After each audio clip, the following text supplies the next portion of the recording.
आता ऐकूया एक गंमत. पूर्वीच्या काळी बायकांना एकत्र कुटुंबात स्वयंपाक, इतर कामे यात स्वतःकडे बघायला फार कमी वेळ होता.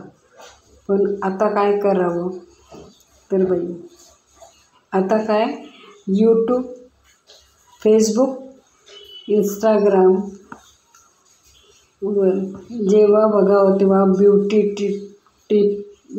टिपचा कहर. आणि काय तर खायच्या वस्तू सर्व तोंडाला लावायचं. यात काय काय बरं तर बेसन, हळद, आवळा, जवस, मसूर, लिंबू, बदाम तेल, महागड्या चारोळ्या,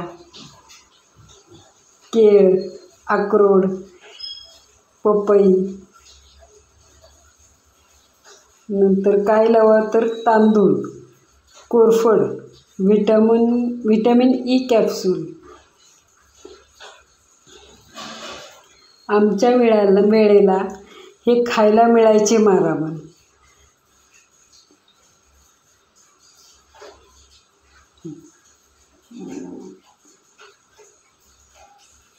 पण हे सगळं ऐकून मी पण काय केलं, बदाम जवस भिजवून त्याचा अर्क काढला.